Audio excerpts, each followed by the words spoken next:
Mi nombre es Marina Taibo y tengo el placer de presentar esta novela Nómadas de Imanol Canigia. Quiero decirles que, como muchos deben saber, durante la pandemia, yo no sé ustedes, pero yo tengo muchos cuates que les tocó sacar o terminar o tener libros durante pandemia y que de pronto esta sensación de estar encerrados durante un año, pues de pronto parece que los libros se pusieron en pausa, ¿no? Y que la opción de que los libros les llegaran a los lectores se puso en pausa. Pero extrañamente a ti te pasó una cosa muy rara, que fue, te tocó que te dieran el premio Bellas Artes de novela con Nómadas 3 días antes casi, ¿no? O un poco, o sea, en medio de la pandemia y sin poder... En medio de la pandemia. Y sin poder hacer mucho, decir, bueno, gracias por el premio, pero ¿y luego qué hago? ¿A qué hora logramos sacar la novela? Salió literal hace una semana, o 2 semanas, ¿no? 2 semanas, ¿no? Entonces, después de que a mitad de la pandemia gane el premio, 2 semanas apenas tenemos de tener el libro en nuestras manos. Cuéntame qué es Nómadas. Bueno, Nómadas, primero, buenas tardes. Bienvenido, hermano. Gracias, buenas tardes, muchísimas gracias a la FIL Zócalo, cerca de ti, por la invitación, por estar aquí en Tláhuac. Me ilusiona mucho.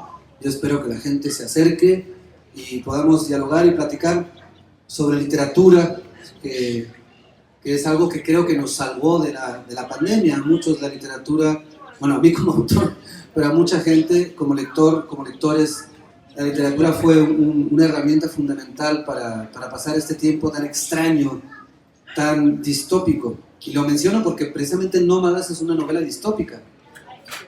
¿Qué es una novela distópica? Una novela distópica es una ficción que se plantea en el futuro, en un futuro que puede ser inmediato. En este caso, Nómadas está planteado a 50 años, ¿no? La historia sucede dentro de 50 años, es decir, en el futuro. Se puede considerar una novela de ciencia ficción, pero en la línea de distopía. Y la distopía es, digamos, una apuesta sociopolítica, cultural, histórica, que trata de no adivinar, sino que trata de advertir tal vez hacia dónde vamos como colectivo, como humanidad, como sociedad, hacia dónde vamos y qué es lo que nos puede pasar si seguimos haciendo las cosas como las estamos haciendo en el presente.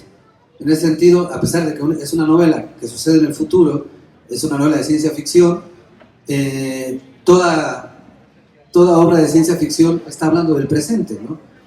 Como advertencia, como foco rojo. Nómadas surge exactamente la idea, que estuvo ahí, en 2014 en Sonora, un estado donde yo viví muchísimos años, más de 2 décadas. Hubo un derrame del Grupo México, ¿no? De la mina en Cananea. La presa que detiene los jales, que son las aguas con productos químicos que lavan el mineral, reventaron y toda esa agua infestada de una enorme cantidad de productos químicos entró en el cauce del río Sonora, de manera que todos los pueblos que están en ese cauce, que viven del río, que viven con el río, que el río les significa poder regar sus cultivos, dar de comer a sus animalitos, todos esos pueblos se vieron brutalmente afectados por este derrame, por la contaminación del río y del subsuelo. Esto se tradujo en un impacto económico brutal, en enfermedades, en uno de los peores ecocidios que ha vivido México. Entonces, bueno, como periodista me tocó estar ahí, hacer las crónicas, reportajes, entrevistas con la gente que vive en esos pueblos. Son varios pueblos que están a la vera del río Sonora, y también conocer los complejos mineros.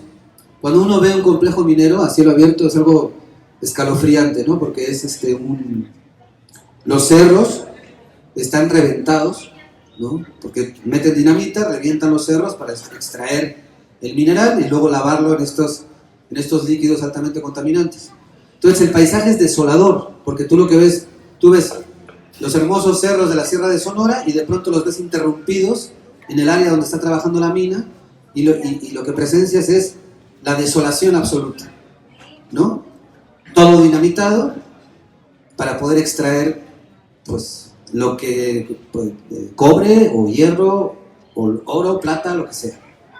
Entonces, bueno, yo me empecé a preguntar, si esto sigue así, si esta explotación irracional de un territorio como el de Sonora, que es muy rico en minería, pero igual Chihuahua o igual Zacatecas o igual Michoacán, si esto sigue así, si dejamos y permitimos como país, como sociedad, como colectivo, que las grandes transnacionales, que las grandes mineras, estas empresas que se han adueñado del país, sigan explotando irracionalmente la tierra en la que vivimos, ¿qué va a pasar?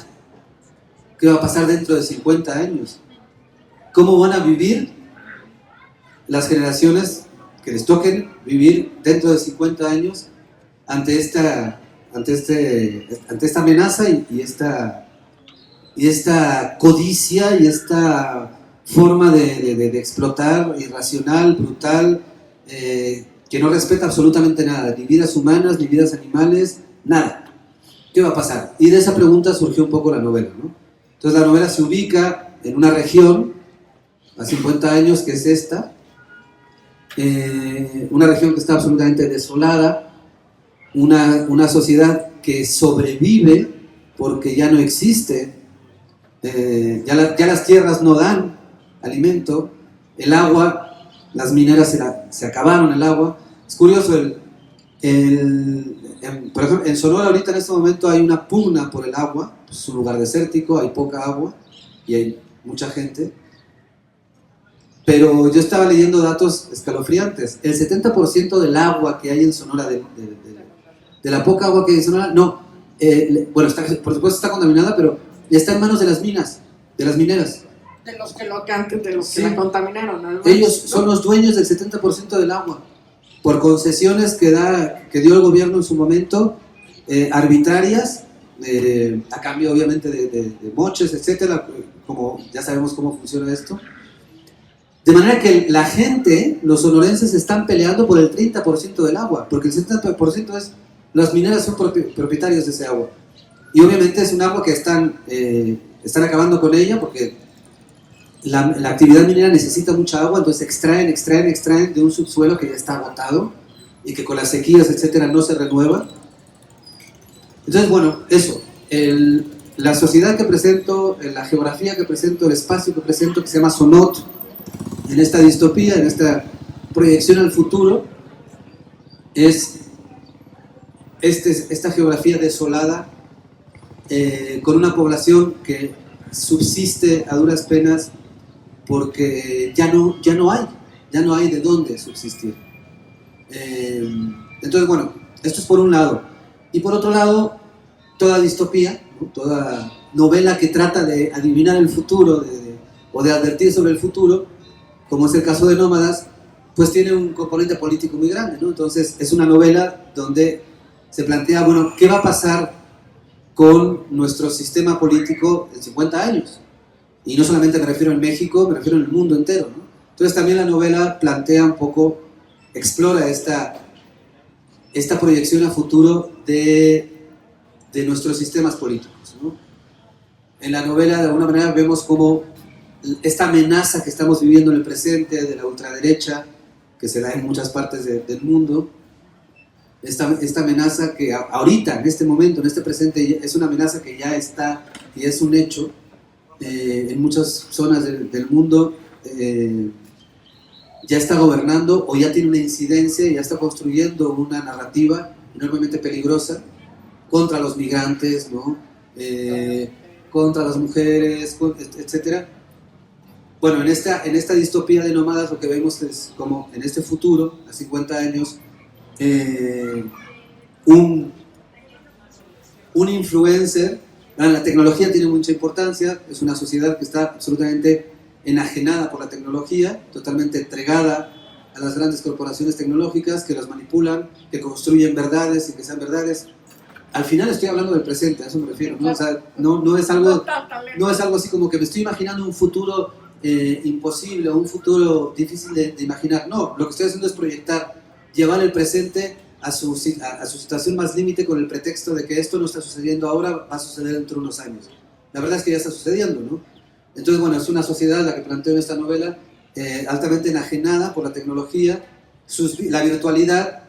Esta novela yo la empecé a escribir antes de la pandemia. Antes de la pandemia resultó. Antes de la pandemia, y cuando estaba escribiéndola surgió la pandemia y toda esta cuestión de la virtualidad, y dije, wow, qué fuerte.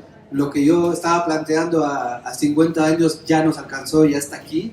Por eso hablaba de este tiempo distópico que estamos viviendo, de pandemias y de virtualidad. Entonces, bueno, la realidad es aquello que sucede en una pantalla, ¿no? La realidad es aquello que sucede en el teléfono celular, en los teléfonos inteligentes, ¿no?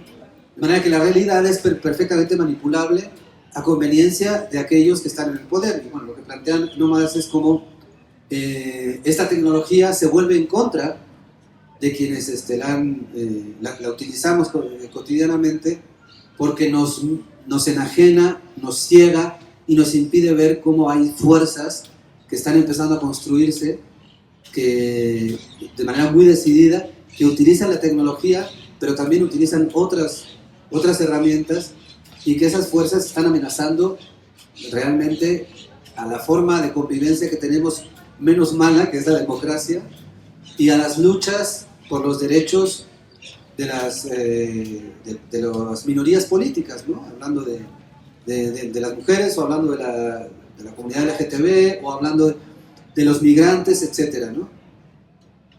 En la novela planteo cómo la democracia, que es algo que damos por hecho, que es algo que una conquista inamovible, realmente está pendida de un hilo, es enormemente frágil, es una democracia que ya no nos pertenece, que le pertenece a las grandes corporaciones. De alguna manera la novela plantea un futuro político corporacionista, es decir, quienes van a tomar las grandes decisiones que nos van a afectar no van a ser los representantes populares que nosotros elijamos con el voto, sino los dueños del gran capital, los dueños de las grandes transnacionales. Ellos ya están decidiendo, y si esto sigue así, en unos años, que es lo que plantea la novela, van a tomar decisiones fundamentales y no van a tener en cuenta ninguna de nuestras opiniones o posicionamientos o necesidades, porque van a tomar decisiones en función de sus necesidades y de sus intereses, pero ese algoritmo está al servicio. Claro. Está al servicio con sus necesidades y sus intereses. Entonces, bueno, también aparece en esta novela una especie de, no sé cómo nombrarlo, de payaso. Es un influencer que tiene un programa en internet de gran alcance, muchísima gente lo sigue, es como una especie de adivinador, de sanador, que utiliza las runas y la lectura de cartas, y esta persona de pronto se convierte en el gran líder político, que junto con su hermano, que es un poeta malísimo, muy mal poeta, ellos dos van construyendo una especie de neofascismo y van movilizando a las masas y terminan acabando con esta frágil democracia que hace mucho, hablo del universo de la novela, dejó de servir al pueblo para servir a los grandes intereses. Y obviamente la novela también se plantea como el gran capital, las grandes transnacionales, las grandes corporaciones, la idea de democracia cada vez les incomoda más, y esto lo estamos viviendo ya, es un hecho. Bueno, en la novela esta idea explota. Al gran capital la idea de democracia le incomoda mucho, no le gusta, porque una democracia implica que las minorías tengan presencia, tengan voz, que exijan, que haya equilibrios, que haya candados, y todo esto a aquellos que quieren seguir haciendo dinero sobre dinero, sobre dinero, sobre dinero, les molesta mucho, ¿no? Por ejemplo, una ley que les exija, por ejemplo, un estudio de impacto ecológico, pues eso les molesta, ¿no? Y eso es digamos que es un triunfo de la democracia, el hecho de que haya sectores en una población que consideren que es importante que determinados lugares, ¿no?, tengan que estar salvaguardados, etc. Esto al gran capital le molesta. Entonces, en la novela se va viendo cómo este gran capital que está encarnado en un mega laboratorio que opera en esa zona, se siente cada vez más cómodo con este payaso al que puede manipular y que tiene un gran, que es Trump o es Bolsonaro o es cualquiera de estos líderes políticos que de pronto han surgido y que detrás de ellos hay gente que mueve los hilos. Y bueno, en el caso de la novela, que está un poco contada en clave de humor negro, pues este líder político, a lo Trump, a lo Bolsonaro, lo lleva al extremo y lo convierte en un verdadero payaso, pero un payaso que está dispuesto a vender su alma a quien sea para llegar al poder, y vemos cómo los grandes dueños del dinero están dispuestos a encumbrar a estos payasos y convertirlos en líderes políticos simplemente porque tienen arrastre, porque tienen seguidores, porque hay gente que los escucha. Y bueno, esto es un poco el universo donde sucede la novela. Eso en cuanto a universo, en cuanto a contexto, ¿no? La novela está poblada por varios personajes y también vamos conociendo sus vidas privadas, personales, ¿no? Entonces, bueno, son varios personajes que van cruzándose, sus historias se van cruzando en este universo distópico y como creo que al final hay una cierta luz de esperanza en la novela, no es tan terrible, porque surge, digamos, como una especie de movimiento que es la colectiva nómada, por eso se llama Nómadas la novela, que es una colectiva que entiende que la única posibilidad que tiene para construir una utopía frente a la distopía es precisamente el nomadismo. El nomadismo como una condición que te permite no estar atado absolutamente a nada, y entonces desde la idea del nomadismo, esta colectiva empieza a viajar por el desierto y a construir, digamos, una sociedad alterna, muy reducida, en donde buscan una utopía de justicia, una utopía de armonía, lo que es una utopía, ¿no? La mejor sociedad posible. Y bueno, esta colectiva nómada va vagando por el desierto y vamos conociendo un poco sus aventuras. Quien cuenta la historia es alguien que pertenece a esta colectiva y es como la respuesta a este universo asfixiante donde no hay salida, donde la tecnología nos ha enajenado al grado de que nos ha deshumanizado, donde la individualización es tal que no existe el otro, la otra, donde payasos que son influencers, pueden ser presidentes de un país, pueden ser líderes políticos enormemente encumbrados, etc. Y pensaba, la otra vez que estaba pensando en la novela, me acordaba de, ¿cómo se llama? Samuel García, el que ganó la gobernatura en Nuevo León. El de la esposa influencer. Ajá, exactamente, ¿no? O sea, lo terrible es que cuando pienso en esta novela, no está tan lejos. Digo, es que la realidad va tan rápido que yo, digo, me planteé unos años al futuro, dije 50 años, pero la novela fue escrita ya hace un año, poco más de un año, apenas va saliendo por la cuestión de la pandemia, etcétera, pero en este año y cacho, muchas de las cosas que planteó en la novela las vivimos.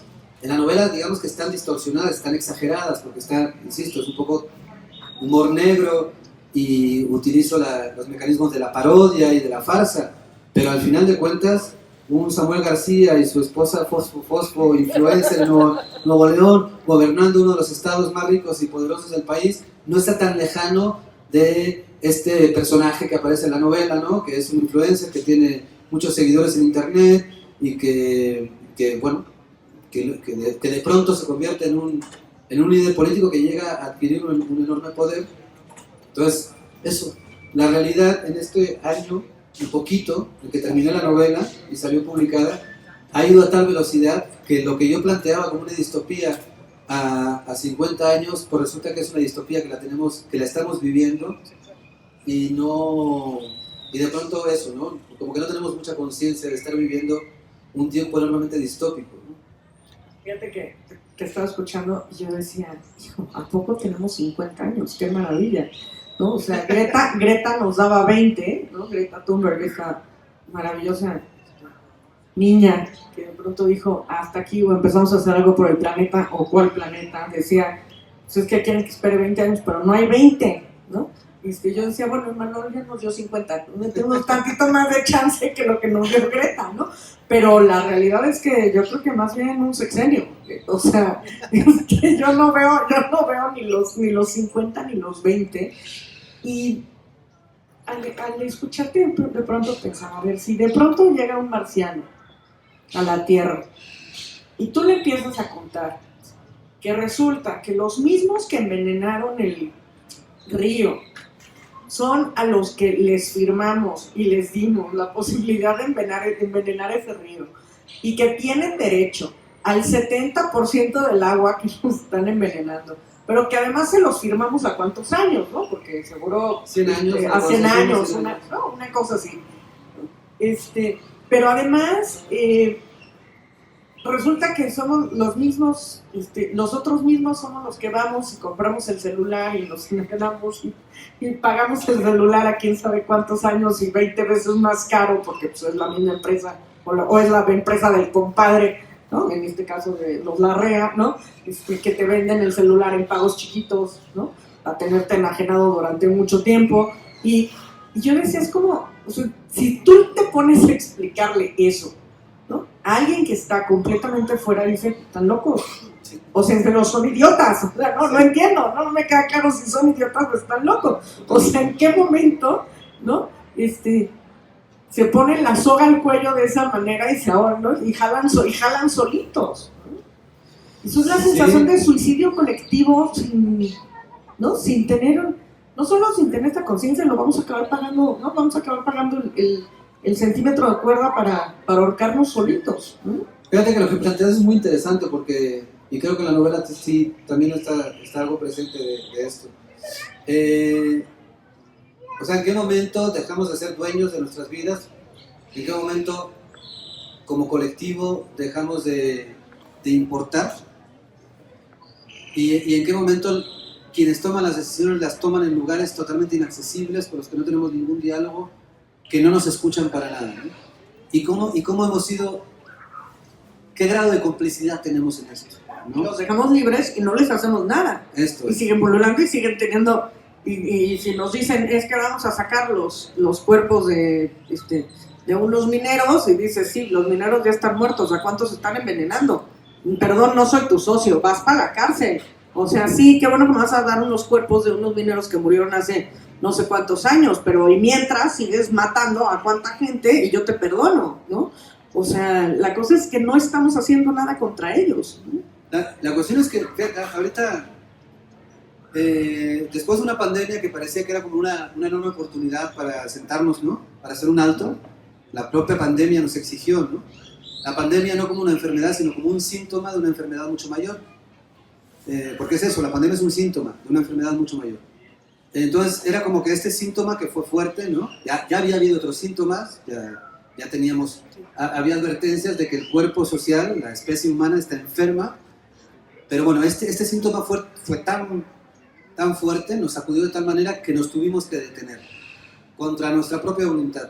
Y parecía que de esta pausa obligada nos íbamos a como que a permitir a empezar a hablar de otras formas, de otras posibilidades de existir que no sean estas que estamos viviendo y que nos han llevado a donde estamos.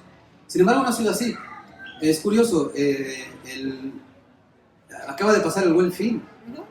Era impresionante lo del Buen Fin, ¿no? La gente, ya, ¿no? Semáforo verde, Buen Fin, descuentos, rebajas. Y fue como una especie de locura que todo el mundo salía de sus casas prácticamente del confinamiento, porque el semáforo verde tiene muy poco, a las tiendas a comprar. Y lo hablábamos hace poco, ¿no? Decimos, a comprar igual un celular cuando ya tienes uno, pero como ese celular está en oferta, lo compro. El impacto, o sea, las formas que tenemos de consumo son bestiales. Y son formas de consumo que están acicatadas, estimuladas constantemente por los dueños del gran capital, los que están produciendo estos bienes materiales y estos bienes de servicio que consumimos irracionalmente sin en ningún momento plantearnos por un momento si necesito un nuevo celular, si necesito esto, porque el consumo de irracional, inmoderado, sistemático, de millones de personas que somos en el mundo, somos miles de millones de personas, tiene un impacto brutal en esta casa a la que llamamos planeta. Y no estamos haciendo, o sea, no estamos haciendo conciencia de nuestras formas de consumo, de cómo nos relacionamos con el resto de quienes conviven y viven con nosotros, a partir de un individualismo enormemente exacerbado. Entonces creo que esta parte sí hay un grado de complicidad. Y creo que también nos han vencido en el sentido de que ya no tenemos fuerzas para luchar. Es muy fuerte lo que está pasando con el tema de las minas en México, por ejemplo. En los últimos años ha habido cientos de ambientalistas, mujeres y hombres, defensores del territorio, que han sido asesinados o que están desaparecidos. Hay investigaciones serias que demuestran que detrás de esas desapariciones, de esos asesinatos, están los grandes corporativos mineros, porque afectan sus intereses, porque es gente que de pronto dice, no, aquí no vas a poner una mina, no vas a venir, este es nuestro territorio, este es nuestro espacio, aquí vivimos, no nos vas a desplazar, no nos vamos a ir, no nos vas a quitar lo que ha sido ancestralmente nuestro. Y como estamos hablando de cientos. En los últimos años son como 130 y tantos líderes, luchadores por el medio ambiente, defensores de la tierra, asesinados impunemente. No hay una sola investigación, no se hayan culpables o se hayan culpables a modo. Y en ninguna de las investigaciones las empresas mineras ni siquiera son investigadas. Cuando la mayoría de estos asesinatos es de gente que está señalando a las empresas mineras, que las está acusando. Eso está sucediendo, tiene años sucediendo en México. Y hay como una especie de pasmo, como que lo estamos aceptando absolutamente todo, estamos como derrotados, como si ya no tuviéramos fuerzas, no tenemos capacidad para organizarnos y para entender que absolutamente nadie va a venir a solucionar los problemas, solamente nosotros, ¿no? Y creo que en ese sentido sí hay un grado de complicidad que tiene que ver con cómo nos han enajenado, derrotado y nos han convertido en seres. Yo creo que estamos muy asustados, creo que estamos pasmados, y la pandemia vino todavía a acrecentar esto, ¿no? La soledad que estamos viviendo, el individualismo que estamos viviendo, la desconfianza en el otro, con la pandemia se ha acrecentado de manera peligrosa. Y creo que además utilizada convenientemente, porque bueno, sí, la pandemia es un hecho, es una realidad, ahí está el virus, las consecuencias del virus, pero también es cierto que nada más nos dejaron una opción para articular formas de sobrellevar esto. Nos dejaron la única opción, que es la de la individualización, el miedo, ¿no? y la reclusión. Y esto, digo, ya tenemos casi 2 años, y ahí están los números. ¿A quién ha convenido? Otra vez, si revisamos quiénes son los grandes ganadores de esta terrible pandemia que hemos vivido, de esta distopía, pues son otra vez Amazon, los dueños del capital, los dueños del dinero. No solamente no les ha afectado, han salido beneficiados de una pandemia en la que nos recluyeron, en la que exacerbaron el sentimiento de miedo, de soledad, de desconfianza de la otredad. Eso es terrible, ¿no? Entonces, sí se trata un poco como de, no sé, tampoco no me siento moralmente capaz de decir, no, hay que hacer esto, ¿no? Pero sí como tratar de entender cómo está funcionando, ¿no? Cuáles son los mecanismos que nos están llevando a la situación que estamos viviendo. Y hablar de 50 años o hablar de 20 años está muy canijo, ¿no? O sea, la mayoría de las personas que estamos aquí, salvo que nos pase algo, vamos a estar vivos, ¿no? En 20 años, en 30 años yo espero estarlo, viejito, jodido, pero estaré vivo. Voy a intentarlo por lo menos. La mayoría, o muchos de los que estamos aquí, veo jóvenes que tendrán 40, 50 años, estarán en plenitud. ¿En qué mundo estarán viviendo? ¿Y qué no hicimos para evitarlo? No lo sé. Entonces, bueno, sí, creo que una distopía, como nomás funciona un poco como advertencia, como prender alarmas, como... Digo, tampoco, la literatura nunca ha sido una solución de nada, ¿no? Pero es un ejercicio también de diálogo. Bueno, uno de pronto piensa que la literatura está como fuera, ¿no? de esta idea, de pronto de pues, el mundo se está acabando y ahora solo importa lo que Amazon te pueda mandar y te pueda vender. Hace unos días salió una nota, que no sé si la viste, que decía que en España no iban a poder hacer libros de pasta dura porque el cartón se estaba utilizando para envíos. Y entonces no tenían cartón para poder hacer la pasta dura de los libros, ¿no? Y yo de pronto pensaba, sí, porque seguimos pensando que vivimos en un planeta en donde todavía tenemos árboles para seguir haciendo libros. Claro. Empezando por ahí, ¿no? O sea, ya no solo es que ese cartón se vaya a una caja donde te van a mandar el celular nuevo, ¿no? Sino es que ese cartón no va a salir de otro lado que no sea el arbolito, igual que el libro, ¿no?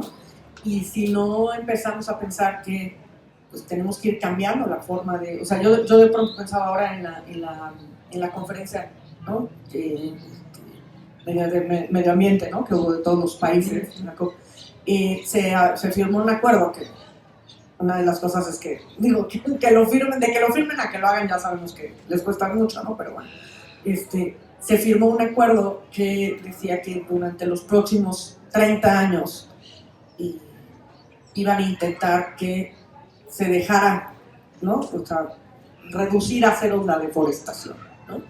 Y yo de pronto lo primero que pensé es, con que lo cumpla el 1% de los que estaban en ese, ¿no? En esa reunión, ¿a cuánto se nos fue el papel? El papel se acaba de volver uno de los insumos más caros del mundo, ¿no? Y no tenemos idea de la magnitud, o sea, de lo que significa que de pronto alguien diga, hoy lo que quiero comer es quinoa. Oye, pero en tu país existe, no. Oye, pero sabes, que es una cosa solo de época en cierta región, con cierto clima. Ah, no, pero yo soy en Australia y quiero desayunar quinoa porque los influencers me dijeron que yo lo que necesito en la vida ahora es desayunar quinoa. Oye, pero te la tienen que traer del otro lado del planeta, lo cual la huella de tu desayuno se volvió una locura. ¿Por qué no desayunas amaranto que se da en tu tierra, ¿no? Y que es exactamente igual de sano que la quinoa, ¿no? Lo que pasa es que no tienes ningún influencer mexicana que salga a decirte que el amaranto es igual de bueno que la quinoa y tienes 5,000 influencers en el mundo haciendo campaña con la quinoa, ¿sí? Y entonces en Australia tienes que desayunar quinoa cuando no es una cosa autóctona, ¿no? Y le partes quinoa.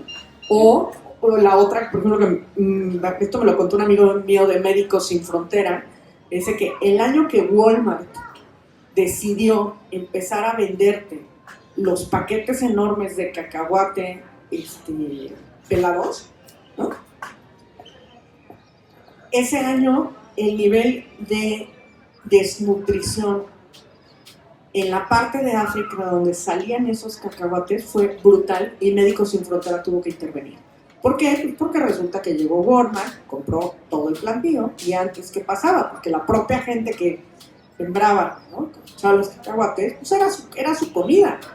Y de pronto ahora vas a seguir trabajando para mí, no puedes comer un solo cacahuate, pero era lo único que te metía proteína en el cuerpo en esa parte del mundo. Y entonces, 5 años después, Médicos Sin Frontera, que sigue en esa parte del mundo intentando que no se muera la gente porque le quitaron los cacahuates para comer, tuvo que hacer junto con no sé qué científicos en otra parte del mundo una especie como de pasta de cacahuate, ¿no? Como de una cosa así, proteínica, para que no se le murieran los niños ahí. Y decías, es que es ridículo, el cacahuate está a 3 metros de donde se te está muriendo el niño, pero el daño de ese cacahuate es bueno. Sí, que es esto, empezar a pensar en las formas de consumo, no porque si yo modifico mi forma de consumo vaya a cambiar el mundo, sino porque si modificamos colectivamente nuestras formas de consumo, estos monstruos como Walmart o como, bueno, van a encontrar una resistencia. Ahorita que estabas diciendo los influencers, hablando de quinoa, que además nos lo venden, o sea, el influencer a la que le pagan por decir eso, te dice, ¿no?, de las bondades de la quinoa, lo maravilloso que es para tu cuerpo, etcétera, cuando realmente les importa un carajo, y perdón por la palabra importa, tu salud, ¿no? O sea, realmente eso se trata de un negocio, se trata de vender determinado producto. Y además que no son nutriólogas, no saben de comida, No, saben por eso, o sea, al final se trata de vender, y tu salud es el gran pretexto, que es una de las estrategias que tienen los grandes corporativos, las transnacionales, cómo se apropian de absolutamente todos los discursos, ¿no?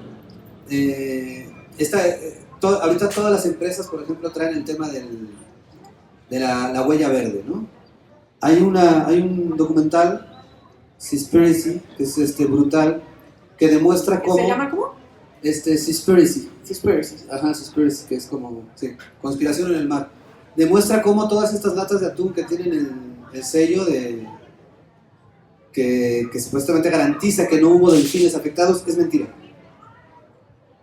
Es mentira, no es real, no es verdad. Es un negocio, es una empresa, o sea, es un negocio que se ha construido en torno a la preocupación ecologista bastante superficial y frívola de los consumidores. Entonces, bueno, tú compras tu latita de atún con el sellito de que está libre de crueldad contra los delfines y tú te quedas tranquilo, pero no es cierto.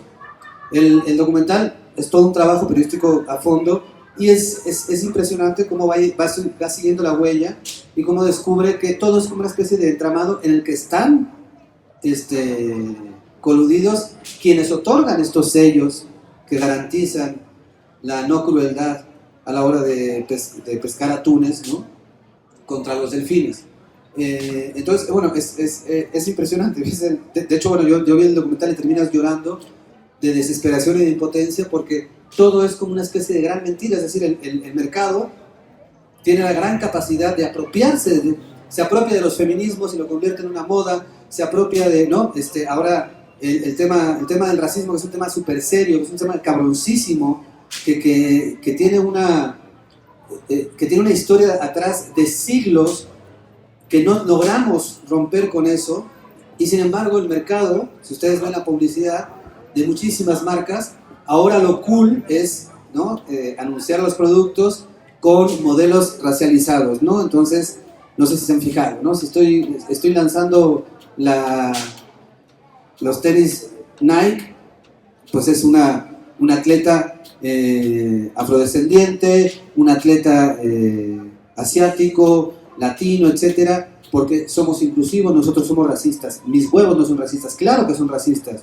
De hecho, Nike existe por el racismo y se construye a partir del racismo y porque para producir las millones de zapatillas, de tenis y de zapatos, y etcétera, Nike necesitas un tercer mundo donde la gente está ultra explotada, porque si no, no puedes producir los millones que produces y venderlo a los precios que lo vendes. Entonces, por supuesto que tu imperio Nike está construido en un sistema racista, colonial, clasista, explotador. Si no, no existe. Sin embargo, su publicidad es una publicidad super cool, que nos pone ¿no?, que nos manda mensajes de inclusión, donde los modelos publicitarios ya no son blancos y blancas, sino que también son afrodescendientes o latinos, etcétera, porque nosotros somos... Entonces se apropian del discurso y te venden el tenis Nike con el discurso de la inclusión, o te ponen a una mujer empoderada porque se apropian del feminismo, cuando en las empresas Nike sigue habiendo acoso laboral, acoso sexual contra las mujeres, etcétera.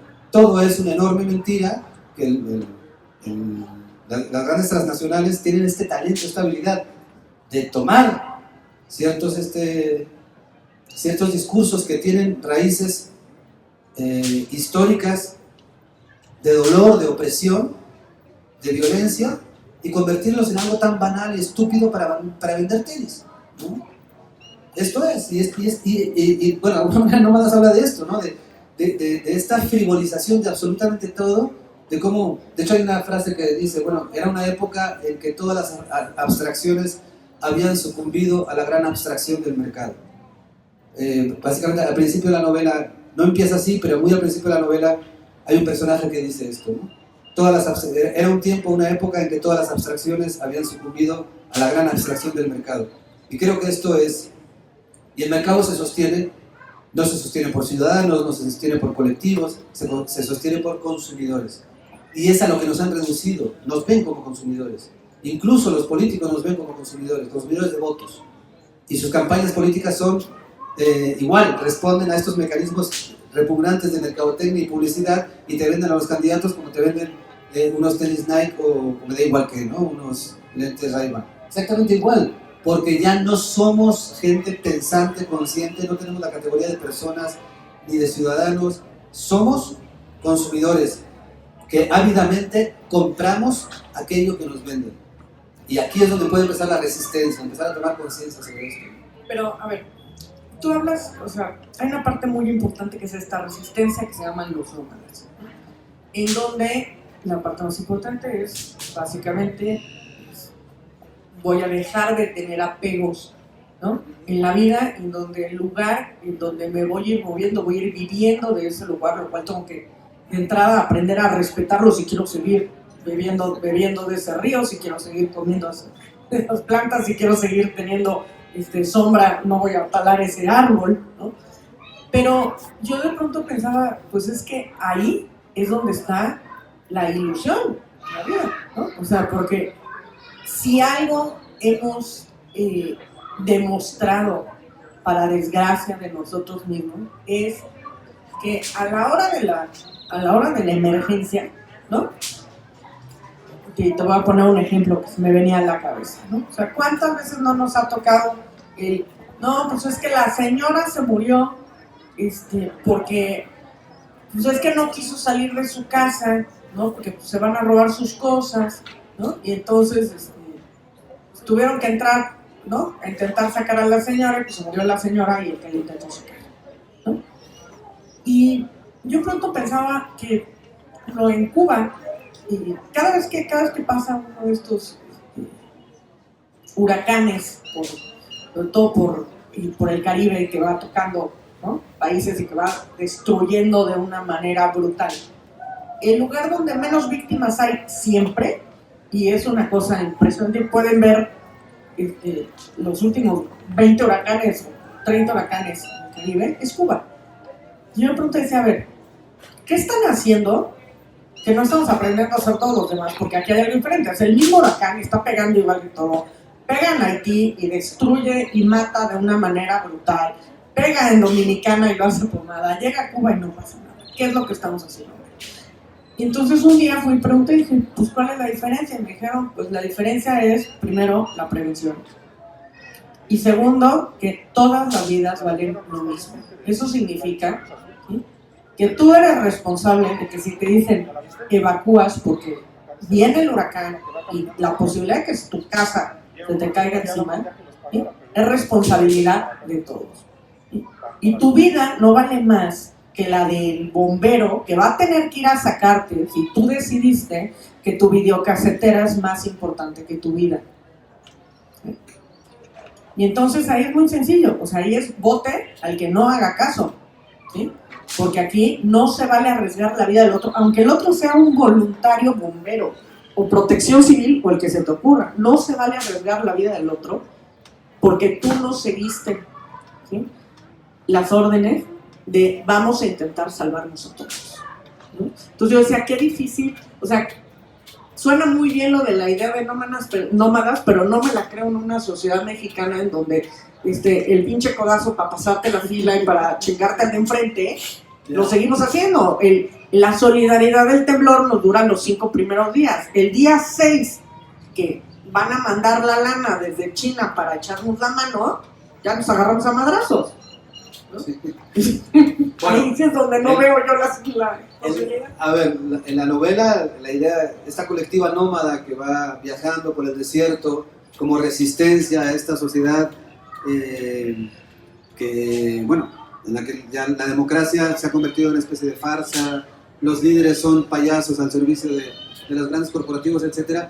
No es como finalmente es una novela, estamos hablando de una novela y además una novela de ciencia ficción, sucede en el futuro.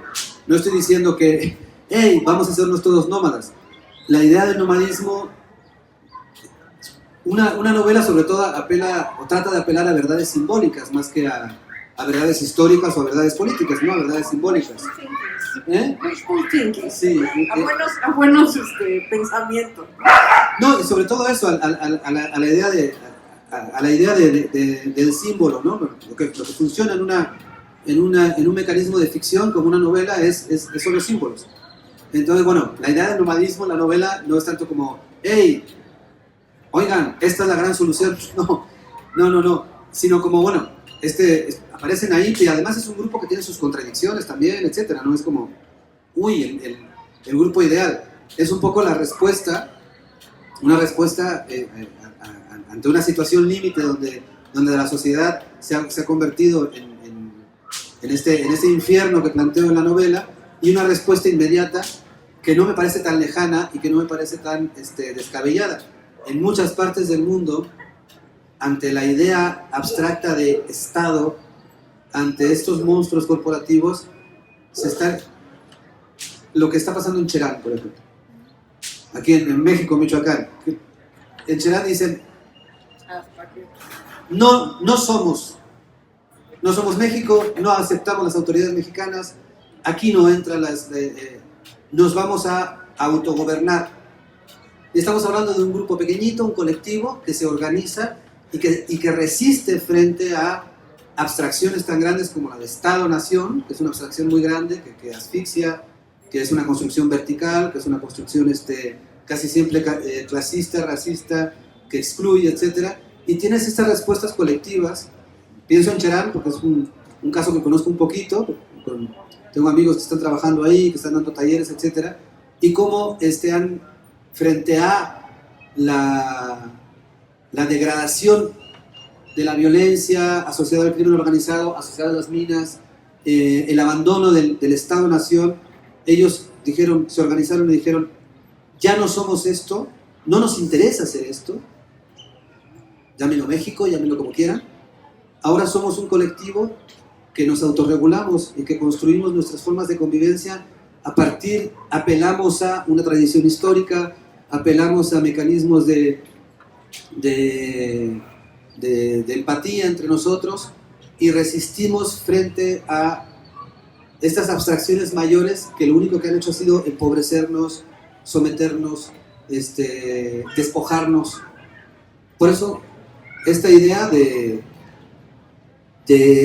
una colectiva nómada que se resiste en esta novela distópica, que se resiste a estas abstracciones tan brutales como la del mercado, la del Estado-Nación construido desde discursos represores, fascistas, etc. No me parece tan inviable. En la novela obviamente está ficcionado, pero empieza a darse estas respuestas en muchas partes del mundo. Pienso en Cherán porque es un ejemplo cercano a nosotros, pero en otras partes del mundo se están dando estas respuestas de regresar a los colectivos mínimos, a las pequeñas utopías, de organizarse. Está pasando en Oaxaca. En muchas partes de México hay muchos grupos de personas que están viviendo de espaldas a esto que llamamos realidad mexicana, porque tienen una realidad inmediata y están construyendo alternativas, porque no les quedó más remedio, y lo están haciendo, con sus errores, con sus fallas, con sus contradicciones, por supuesto. Al final son grupos de humanos, grupos de personas que siempre arrastramos todas estas deficiencias para la convivencia, pero sí creo que está haciendo una respuesta cada vez mayor el organizarse para consumir en pequeñas comunidades, el consumir lo que produce el vecino, el tema del trueque, está pasando en este país, aunque nos pueda parecer asombroso, porque a veces también pensamos que la realidad que nosotros vivimos es la realidad, cuando la realidad que vivimos nosotros es una realidad inmediata y cercana. Hay muchas otras realidades, y en México está pasando eso. Hay estrategias comunitarias pequeñitas que se organizan a través del cooperativismo, a través del consumo local, del trueque, del pequeño cultivo. Yo cultivo jitomates, tú cultivas esto, hacemos intercambio. Esto está pasando en México, ante la crisis económica, ante la pandemia, etc.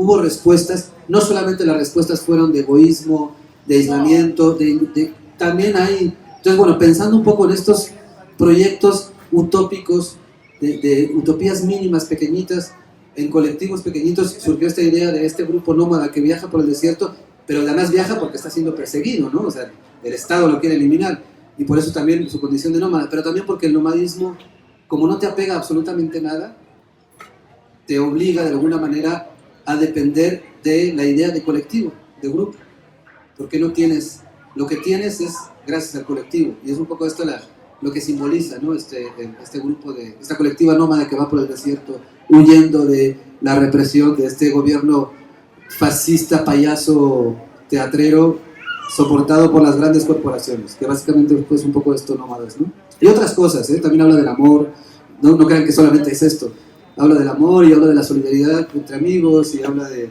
la búsqueda del padre. La novela habla de muchas cosas. Lamento decirte, pero es que cada vez que dices el payaso ese, yo no sé ustedes, ¿no? Pero cada vez que dice influencer, payaso, y yo, todo el día que me viene a la mente Chumel. O sea, no hay forma, ustedes disculparán, pero no se me quita de la cabeza. Cualquier día. Dios, por favor, que no sea cierto y que no tenga opción de que eso sea presidente. Si quieren, hacemos una apuesta aquí. No, cállate, no tarda, por favor. Sí, bueno, no tarda en ser candidato por algún partido a algo. Y podemos hacer aquí una apuesta delante de toda esta gente, a ver quién gana. Pero no tarda a que este cuate termine siendo... Al paso que vamos en Morena. Sí, lo iba a decir, gracias, digo, no, ahí sí no hay. Qué bueno que lo dijiste tú y no puede yo ser en el Morena, micrófono, pero cualquier partido, o sea, si ven puede votos, ser en cualquier partido. Sí. Desgraciadamente. Claro, entonces, bueno, sí, aquí podemos hacer una apuesta pública, Marina. Sí, no, yo no, que ¿No? me pego, ¿No apuestas? que me pego un tiro, o sea, ya por favor, porque además, mira, yo el día que dije algo estamos haciendo no mal, muy mal como sociedad y muy mal todos en no. Yo creo que el mayor error que tenemos, que hemos tenido en estos últimos años es la comunicación, porque no hemos sabido comunicar las cosas buenas y sin embargo ellos tienen atrás un circo brutal para mover lo que les interesa, para construir fake news y demás. Un día que en una feria en CU, o sea, no les estoy hablando de quién sabe dónde, que no tenían idea, o sea, alumnos de CU que de pronto me dijeron, algo estábamos hablando de periodismo y entonces dijeron, no, pues es que ahora desde que nos quitaron a Carmen, a veces un poco después de que le habían bajado el switch a Carmen Aristegui. Y le dije, ¿de poco oían a Carmen? Sí. ¿Y ahora quién oye? Y me dicen a Chumel, dice, me pegó un tiro, por favor, ¿qué cosa? ¿Cómo le explicas a esos chavos que los chistes que hace un influencer pagado para un día pegar a un lado, otro día pegar a otro, volverse famoso y hacerse el simpático, tienen atrás una chequera, ¿no? Y un interés que no está nada claro, ¿no? Entonces, ahí sí dije, algo estamos haciendo no mal, muy mal, muy mal, porque este chavito que ya había logrado escuchar a Carmen, ¿no? Le quitaron las opciones y nadie se sentó a decirle, eso que estás escuchando que es Chumel, no es una opción, ¿no? O sea, no te está contando la verdad. Por más que te lo cuente en forma de chiste, WhatsApp, y que a lo mejor tenga información real en medio de la mentira que te está contando, ¿no? Que es eso. Pero eso es interesante, ¿no? Como el mecanismo, o sea, desaparece Carmen Aristegui y entonces la única alternativa a Carmen Aristegui es Chumel, ¿no es cierto? No es la única. Claro que no. Hay otras alternativas en este país, pero ¿cómo se construye esta idea de que, bueno, si no escucho a Carmen o no veo a Carmen Aristegui, entonces, Chumel, ¿cómo nos fuimos de aquí a aquí? Ese viaje tan alucinante no es fortuito y no es una elección. De hecho, somos una sociedad que cada vez elegimos menos, creemos que estamos eligiendo, pero no estamos eligiendo casi nada. Casi todo lo que, bueno, elegimos entre dos opciones que ya nos vienen dadas y dejamos de ver las otras miles de posibilidades que podemos tener para existir, ¿no? Realmente estamos eligiendo muy poco. En la sociedad de la información mega cargada de datos, etcétera, estamos eligiendo muy poco. La prueba es esto, la anécdota que cuesta es muy interesante. ¿Cómo se dio ese viaje, esa mutación, esa traslación de estos jóvenes que escuchaban a Carmen Aristegui y de pronto, al desaparecer Carmen Aristegui, ¿Ya no hay más opciones de Chumel? ¿Cómo llegaron a esto? Esto es lo que tenemos que tratar de entender. ¿Cómo llegan a esto? ¿Cómo lo consiguen? ¿Cómo consiguen esto? No, y cómo no estamos haciendo la chamba los demás en que las cosas que importan, pues no solo se trata de verlas, se trata de verlas y promoverlas, ¿no? Los otros atrás tienen o sea, tienen una chequera enorme y los de este lado, ahora es que nomás tenemos lectores, tenemos audio, radio escuchas, tenemos cuates, ¿no? Ahora sí que, pues, el boca a boca, ¿no? Pero pues es una chamba que tenemos que hacer todos, ¿no? Porque del otro lado están demasiado bien organizados. ¿Pasamos a preguntas? Sí, claro. Tenemos todavía, Sí. todavía unos minutitos, sí. Tenemos todavía unos minutos y ya llegaron los de la siguiente presentación. Excelente. Así que si alguien tiene por ahí alguna pregunta, ¿no? En lo que se animan, pues comentarles que ahí está Nómadas. ¿Precio, compañeros? 75. 75, nada más, 75 pesos. Por si quieren conocer esta distopía a futuro que no está tan lejos y que puede ser el presente, 75 pesitos. La novela fue Premio Bellas Artes, entonces bueno, yo creo que igual sí les gusta todo. Por si se animan,